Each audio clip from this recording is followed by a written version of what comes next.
कल नीरा 7 बरस की थी और आज वह 17 बरस की है। 10 बरस का समय एक लहर की तरह उसे साथ बहा लाया। हवा ने पानी के रुख बदल दिए और समय ने जीवन के। 10 बरस में कितना परिवर्तन हो गया।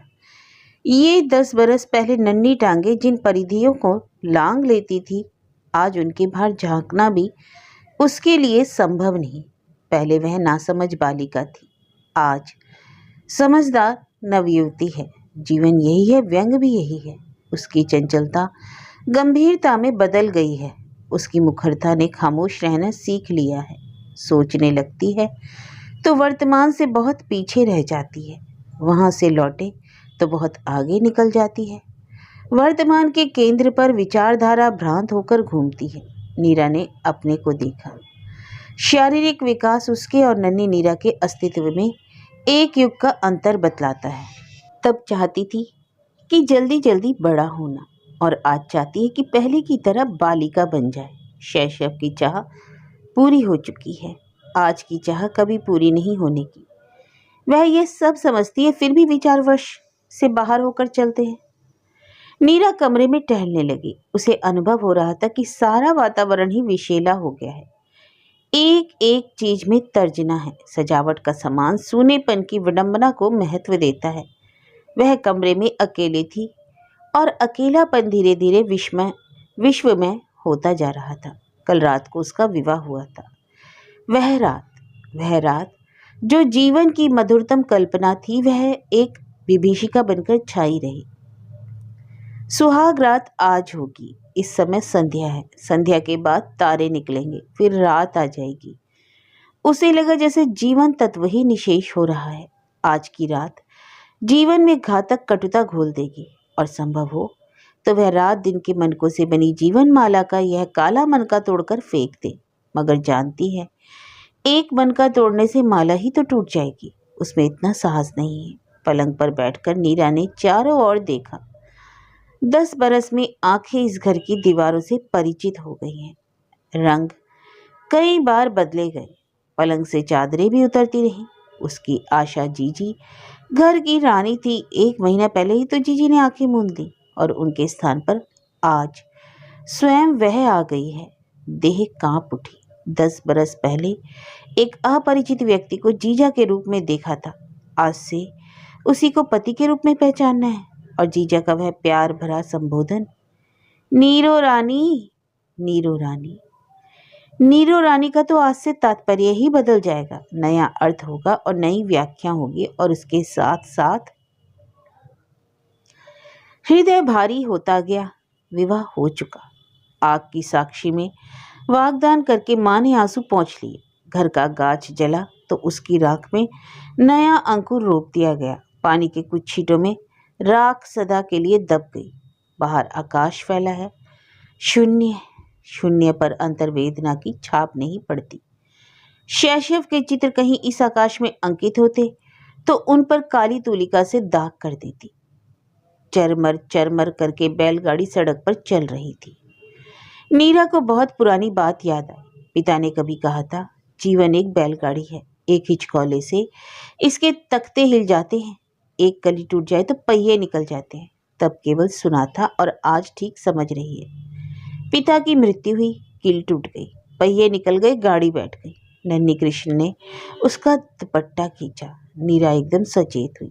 पल भर कृष्णा की भोली आंखों में उसको देखती रही, फिर गोदी में लेकर उसका मुंह निहारा, उसके बालों को सहलाया, फिर गोदी से उतार दिया। कल तक वह कृष्णा की मौसी थी, आज से उसकी सौतेली माँ है।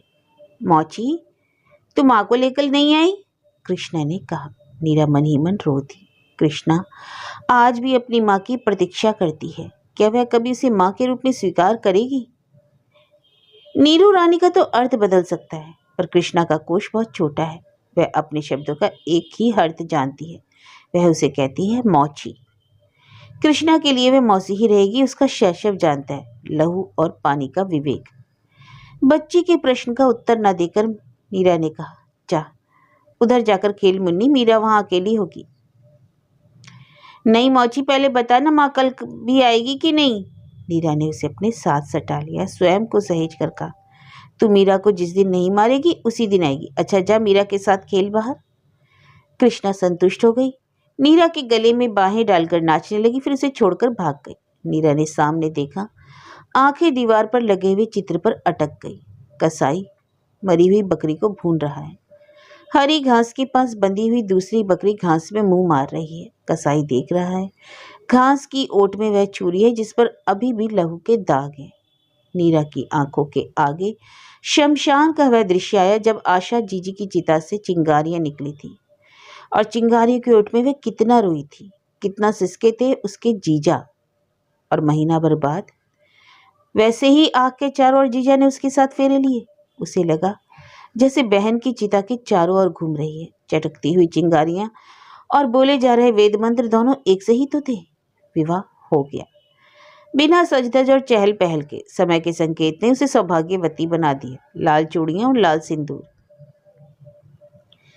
नीरा ने फिर देखा, छुरी पर लहू गीला सा लगता था। कसाई, आग, बकरी और घास, यह तो एक परंपरा है।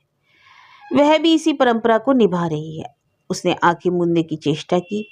मन का भारीपन धीरे धीरे पलकों पर फैल गया। नन्ही नन्ही नीरा, छोटा सा घर, माता और पिता, साधारण चहल पहल, बाजे बारात और जीजी का विवाह। किनारीदार कपड़े पहनकर जीजी कैसे बदल गई। मिठाइयाँ और बताशे, केले के खंभे, रोली और हवन कुंड। सेहरा बांधे एक अपरिचित व्यक्ति, सहज आत्मीयता। माँ ने कहा, नीरो तेरे जीजा जा जीजा के पास।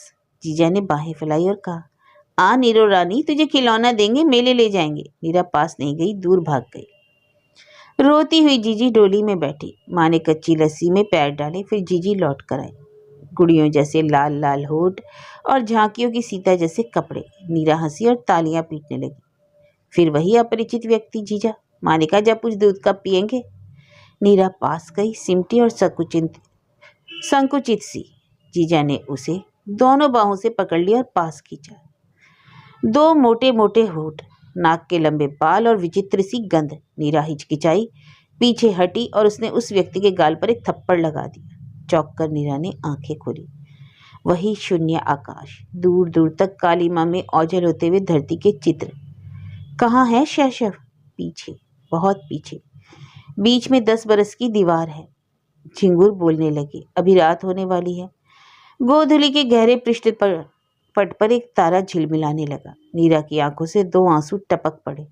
उसने झट से आंखें पोंछ ली। कैसा अपशकुन है, आज तो सुहाग रात है। पहले इसी कमरे में जीजी की सुहाग रात हुई थी, और वह साथ का कमरा, उस कमरे में जीजी के प्राण निकले थे। वहां का वातावरण अब भी जैसे करहा रहा है, अव्यक्त और मध्यम सा स्वर। नीरा, ओमा, हाय ओमा, माँ। विचारों को उसने झटक दिया। उठकर फिर टहलने लगी। फूलदान के फूल ठीक किए, सिंगार मेज के पास जाकर शीशे में चेहरा देखा।